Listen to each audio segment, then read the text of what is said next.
Hello, everybody. Thank you for tuning in to the Liberty Report. With me today is Daniel McAdams. Good to see you today. How are you, sir? I'm doing fine. Good. Ready and raring to go. Happy Monday. Talk about important issues of the day. Of course, that's a matter of opinion. You know, sometimes the top story of the day might be political shenanigans that we'll have less interest in. But this obviously is important. It has to do with foreign policy, but it's interesting information because what has been suspected for a long time has actually been revealed recently about which countries are doing what.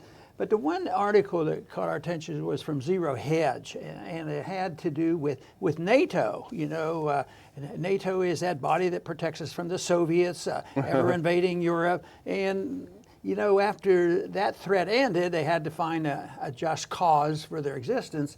So that, of course, was to rule the Middle East and get the NATO to be complicit with what we do, whether it's Afghanistan or Ukraine or wherever.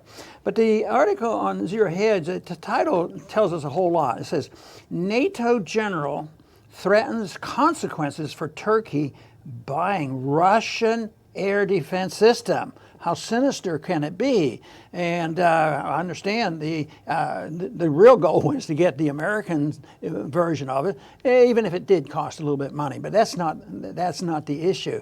But the reason why this strikes me is I can understand our government protecting, you know, profits for some corporations, especially weapons manufacturer. Mm-hmm.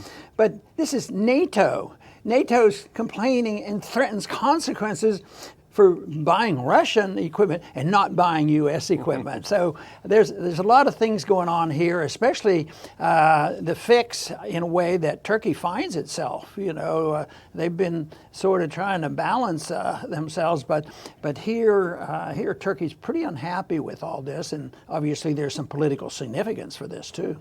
Yeah, and it is significant. It's obviously a very public thing that Turkey looks to Russia for it's the S-400 system that they have not finalized, but they've signed an early agreement with Russia. It's expected to cost $2.5 billion, so it's a little bit of change that they have.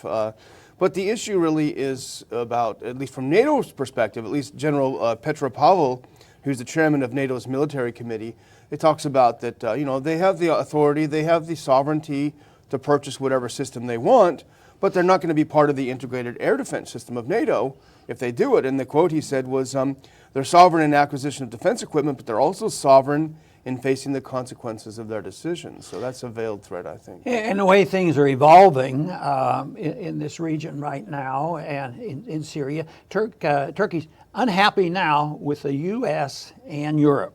And of course, this weapons thing has gotten their attention.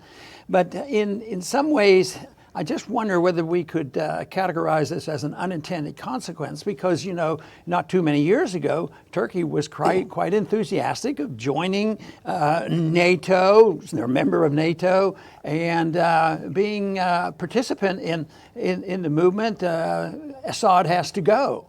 And then all of a sudden, you know, they're on the outs with that same group, and now they're becoming more aligned with Russia, you know, diplomatically and now financially. So it's a consequence that probably not too many predicted, you know, exactly what would happen. But of course, in these situations, you can expect unintended consequences. And I think this is what's happening. But I don't know exactly what Turkey's response is going to be because I doubt if they're going to cancel that order if they're able to get it, and that may drive even more conflict between Turkey and NATO.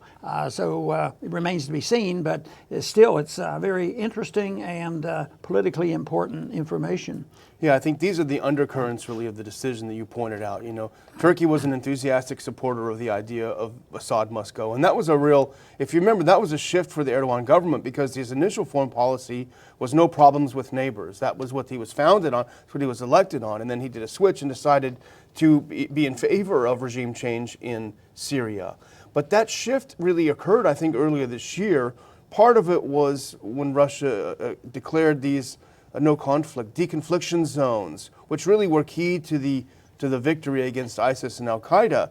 But I think the other thing that the Turks saw happening, which has also shifted them politically, because they were part of the deconfliction zones, but they also saw that essentially Washington ran out of fighters.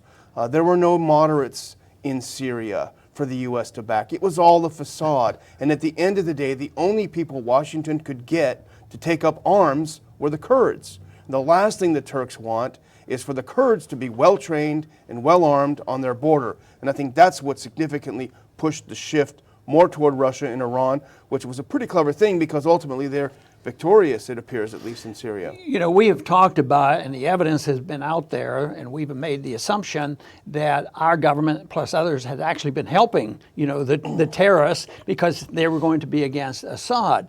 And of course, there's always denial, and that's terrible, and you know, and you hear conflicting reports. But then there was a report just recently came out. A Carter official gave a report, and he came clean on this. You know, the assumptions were made, and we knew pretty much what was happening, but he came out and said that's exactly what happened. It wasn't at the end. It wasn't a last-minute decision. It was the decision to go after Assad.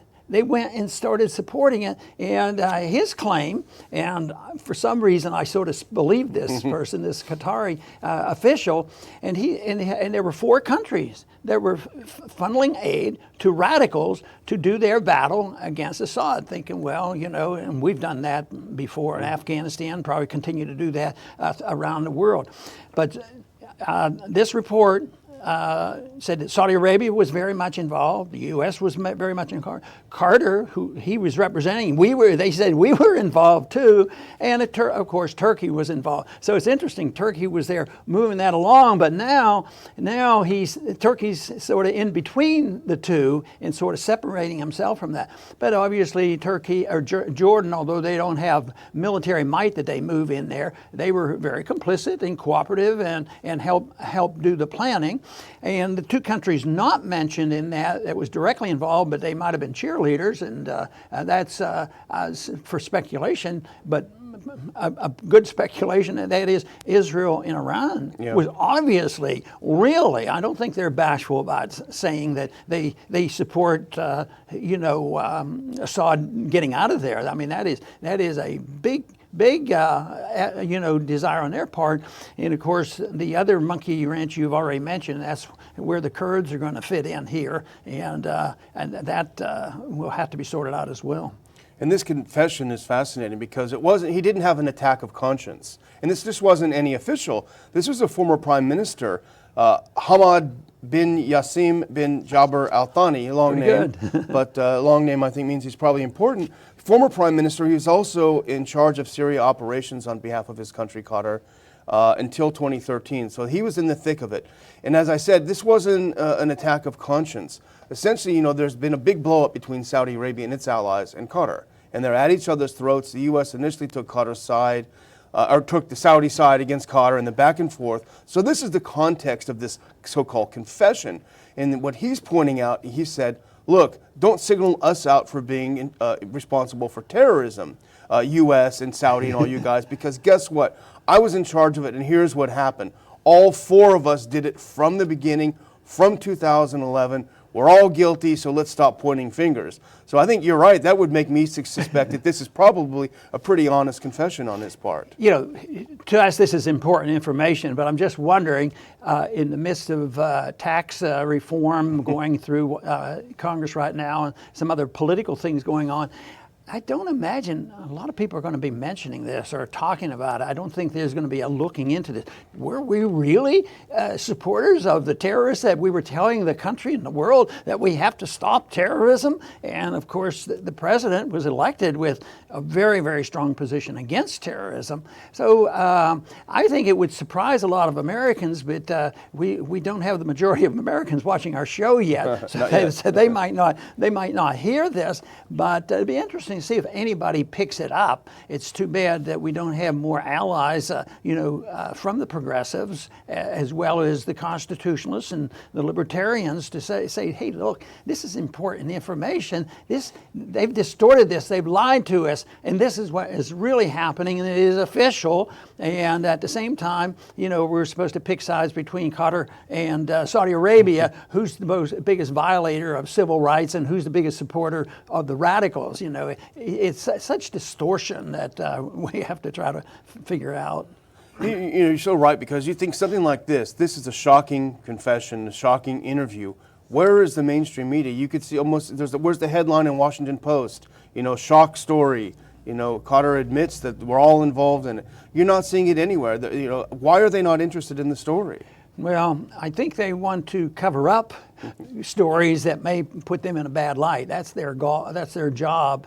And that might be why the headline said NATO's complaining, not the United States. Oh, United States complaining. So, well, why are you complaining? Well, they're our military-industrial complex. They've just lost a good contract. What did you say, $200 billion? Well, no, not much. Not much. $2.5 billion. $2.5 billion. Yeah, they just lost a good contract, and they've lost some business. But it's not the United States saying this, but I work on the assumption that we own NATO, and we pay NATO. We always fight NATO's battle. We always get support from NATO countries to rubber stamp what we do and make it look like it's unified. But I think we own NATO, just as we can get resolutions passed at the United Nations because we give the most money. So I think this is pretty important, and it's a shame that more people can't find out about this, because it's more than just NATO. It's United States foreign policy, and if NATO was doing exactly what they're supposed to be doing, it doesn't keep us from still having a foreign policy as a sovereign nation, and for Congress to be looking at when we get engaged. Now, they're talking about serious debate on authority to use military force, a new authority. Yeah. But I don't know if you're very optimistic about that, but I am not optimistic that their new one is going to be any better. Matter of fact, when you think of the War Power Resolution 1972, it made things worse. It made it easier to go to war. So when they have this, and right now, the real evil is they just ignore all law. So it would be good to address it. So if they come up and say, okay, what we're going to do is we're going to pass a new law and allow all this mischief to happen, that's not much help. They don't really say, well, how are we supposed to do it? Oh, yeah, we did get some instructions on this. We're supposed to get permission from the Congress and from the people with a declaration.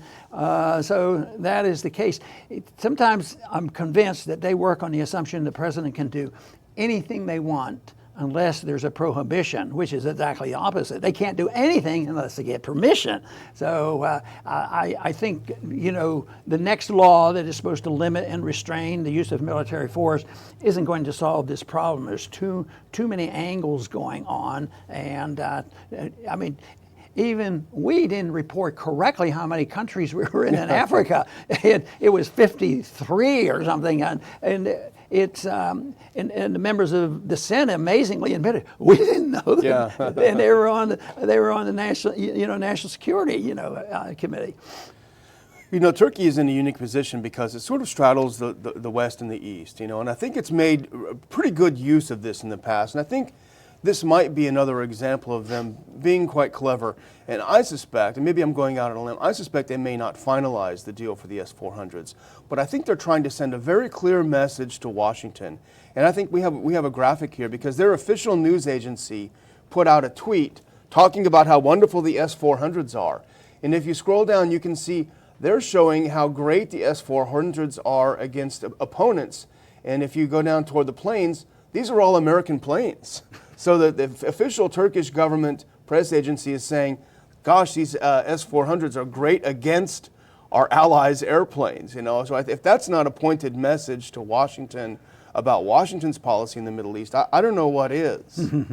You know, sometimes when they say we have to protect the secrecy of government to protect it from the enemy getting it, and usually what they're thinking about, don't let the American people know what we're doing. And there's a little bit of shenanigans going on there. But I don't think our foreign policy is going to change here soon. It should. And that's what we're going to continue to work on, because it makes no sense. There's too many unintended consequences, too much blowback, too much money spent, too much danger in the world. And if you want to pick and choose the most dangerous spot, obviously North Korea remains still a very dangerous spot. But all these activities, whether it's Africa, the Middle East, Ukraine, they're all potentially explosive. And this, of course, we welcome this information because it confirms what many others were saying, that were reputable, but it wasn't official enough. But this is official, and we were very much involved. It was a bad policy, and unfortunately, Assad have-to-go policy doesn't look like it's been buried. You know, already we hear rumbles about the administration now talking about, well, maybe we ought to go back to 2011. Maybe Assad really has to go. Yeah, exactly. And you wrote about this in your column this week, and it's up on our website. I hope everyone reads it. But here we are, back to Tillerson said just last week that we're just looking for ways to get him out. You know, so here ISIS is gone, and we can't just go home. You know.